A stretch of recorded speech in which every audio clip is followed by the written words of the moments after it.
Good afternoon, everyone. Today I'll be presenting on behalf of Medicine Unit 1. This is the case of a 56-year-old gentleman who has known comorbidities.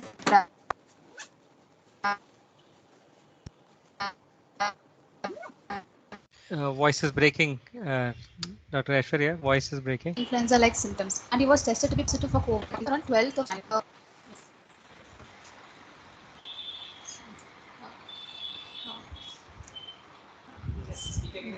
The vitals at presentation in the ED, he had a heart rate of 100 per minute with a BP of 140 by 80 and a respiratory rate of 20 per minute, and saturation was 99% in room air, and rest of his examination findings were normal. So at admission, he was requiring minimal oxygen, so he was admitted in a level 2 care facility. And however, on day 4 of admission, he had sudden onset worsening dyspnea with desaturation, and he was shifted to a level 3 intensive care facility. Where he was given NIV support, he had received remdesivir IV antibiotics and a course of dexamethasone, and also had a probable septic shock, sputum and urine cultures. He was gradually weaned off his ventilatory supports, and he was shifted to level 2 ward and subsequently to a non-COVID ward after the recommended period of isolation. He was well for a period of about 10 to 12 days after being shifted out from the level 2 ward, when he developed a sudden onset tachypnea with desaturation on day 26 of admission. And here ABG showed drop in PF ratios, and chest X-ray done showed new onset bilateral infiltrates. This is a chest X-ray finding on day 26. And at this point, the differentials considered were a probable hospital-acquired pneumonia, an acute coronary syndrome, pulmonary embolism, and COVID-19 reinfection was also considered. So for the hospital-acquired pneumonia, his total counts in procal were found to be the normal range, and sputum culture at that point did not show any growth. And for acute coronary syndrome was also ruled out with normal ECG and cardiac enzymes. Pulmonary embolism, at that point the well score was 3, and hence CTPA was withheld, and hence the probability of a COVID-19 reinfection was considered at this point. So we measured the cycle threshold value for this patient on RT-PCR, which was found to be 32. I'll come to the details of what cycle threshold means in my subsequent slides. So, in this patient, the probability of a COVID-19 reinfection was considered, and he subsequently required to be shifted to level 3 intensive care COVID facility, and he was requiring inotropic supports. He was treated for a catheter-related infection and also for urinary tract infection. He was tracheostomized for prolonged ventilation, and he was weaned off ventilatory supports and shifted to a level 2 facility. However, he was able. He was maintaining saturation. He did not have any further episodes of desaturation, and he was decannulated and finally discharged home well. So this is the clinical course of this patient in the hospital. So at admission, he on day 4 of admission, he had a critical COVID illness, at which time he received remdesivir, dexamethasone, and NIV support. Subsequently, he improved clinically, and again around day 20, symptoms worsened with requiring a more severe course of illness, where he was requiring mechanical ventilation to a tracheostomy, and subsequently slowly weaned off ventilatory supports, and finally decannulated and discharged home well. So looking at this case, we were thinking if this second probable COVID infection, was it a recrudescence or was it a reinfection? So some of the approaches to this above condition is to look at something called the cycle threshold. The threshold is defined as a number of cycles of amplification using RT-PCR, which is required for the fluorescence of a PCR product, which is the target, to be detected to crossing a threshold which is above the background signal. So the background signal is a low-level signal which is present in the assay regardless of whether the target is present or not. So this is a graph showing the cycle threshold. So once if there is a presence of viral particles in the sample, then the number of cycles which are required to cross the threshold will be less. So that is considered as a cycle threshold. So if the cycle threshold is low, it means there is a higher chance of the RT-PCR being true positive. So this is another graph showing many samples where the cycle threshold in this sample is found to be 28. So this is a graph showing the number of cycles on the x-axis and the logarithmic scale for the PCR reduction on the y-axis. So the number of cycles required for this sample to cross the threshold was 23.8, and hence the it's found to be hence it's considered the higher possibility of it being a true positive as compared to a sample which is closer to the cutoff range. The cutoff range considered here is 38 to 40. So a positive cutoff is placed at a CT value similar to that generated by lowest copies of a target that can be reliably detected. And a negative cutoff is a point at which the target is no longer expected to be detected, and indeterminate values are the values which are in between. So cycle threshold provides a relative measure of viral quantity in the specimen but does not provide the actual quantity. But it can be used for a quantitative measurement of viral copies if it is compared with standards of controls with known viral quantities, and if the values can be considered, then cycle threshold can be used for quantitative reduction of for comparison of quantitative reduction of the viral load.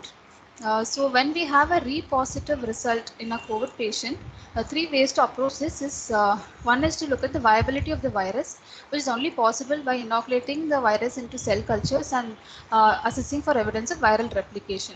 The second one is to use the cycle threshold value, where if the cycle threshold value at admission shows in a declining trend, there is a higher possibility of it being a true positive.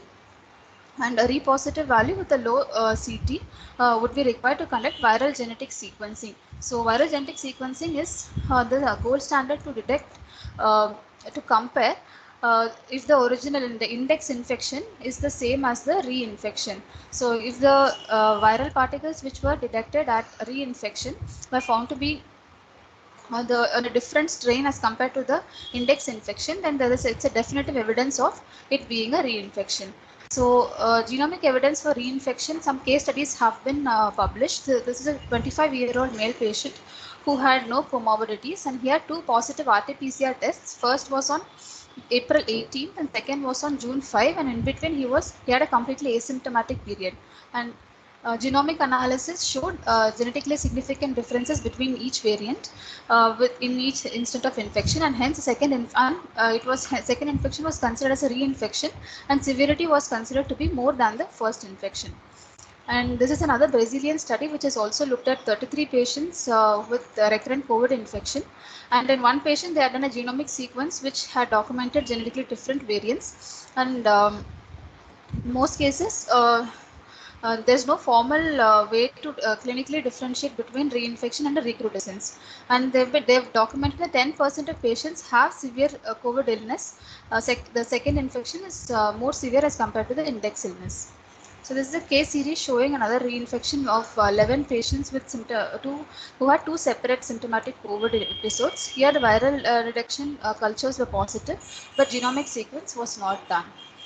This is a case of COVID-19 persistence, where it's a 45-year-old gentleman who was immunocompromised, was on steroid treatment for APLA syndrome, who had a mild index COVID illness. However, subsequent hospitalizations, he was found to be hypoxic, and repeat COVID PCRs are found to be positive, and the CT threshold values were found to be on a declining trend, and tissue studies from the respiratory samples, lung and spleen had shown high levels of viral RNA, indicating the possibility of a sequestration in solid organs causing persistent infection.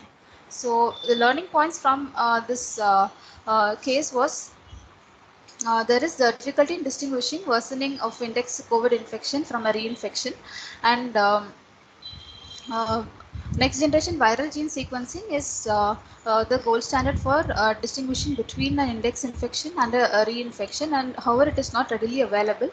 A second infection was always found to be worse in severity than the first, and treatment for recurrences is not clearly mentioned, in the sense in the case studies which I've looked at before, some patients have been treated with another course of remdesivir and dexa, whereas others have only received supportive treatment. With that, they have no significant difference has been found in each groups. So Yeah, thank you, Dr. Aishwarya. Dr. Anand is there. Dr. Anand sir, Dr. Josh, any comments from Medicine One? Sir, good afternoon, sir. Dr. Am I Josh? audible, sir? Yeah, go ahead, Dr. Josh. Sir, I think this patient actually was one of our pediatrician's father, and he initially had a critical illness with COVID. Then he improved and is about to be discharged. And then within 1 or 2 days, just prior to planning of discharge, he worsened again. And we, like Aishwarya has clearly mentioned, the other things we thought of were to a reasonable extent ruled out, and he again became RT-PCR positive. So we were wondering whether it could be because he clinically improved, whether this could be a reinfection or recrudescence. The only test which was we could do at that time was the surrogate of the viral load, which is the cycle threshold. So, which was, I mean, the cycle threshold was not very high. So that means that the viral load was high. We did not have an initial viral load to compare with. But we should, I mean, we just wanted to highlight this case because recently in February this year, in Gene Report, there was a publication from Johns Hopkins about the circulating variants in India. And there were, I think, around 536 uh, mutation points were identified in the task force group. And they found that after Bangladesh, we had the most number of unique variants. So we are not detecting them maybe, but we have a lot of unique variants which are in circulation, which could possibly cause reinfection. And the second illness is actually quite worse. All over the world, it has been detected in low numbers, reinfection rates. But because we have such a large population, we should watch out for that. And the treatment is, like Aishwarya pointed out, is not very clear, sir. So we just wanted to highlight that this is a possibility which we should look out for. Thank you, sir. Have we had other cases also over here? So to my knowledge, no, sir, but I don't know if any of the others know about this. Sure. Vivek, Any comments? here. Can Yes, I sir. make a comment, please? Yes, sir. Yeah, I think we should be very cautious in calling this patient reinfection. Reinfection can occur, does occur, but this patient's two symptomatic episodes were just about 30 days. He had very low viral loads. The cycle threshold was 32. That's right, if I remember right. Yes. Yes. So within, Yes, first sir. of all, you need sequencing to say truly it is reinfection. Then the time interval between the two symptomatic episodes should be a minimum of 90 days. So calling it a reinfection will be stretching it a little too bit. So let's be cautious. Yeah, this patient version, I don't have a ready explanation why it happened, but let's not jump into the firm conclusion that this was a reinfection. I'll be very cautious.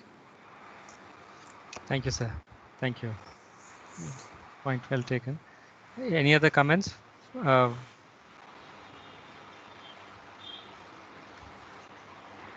If no, we'll go ahead to the fourth case.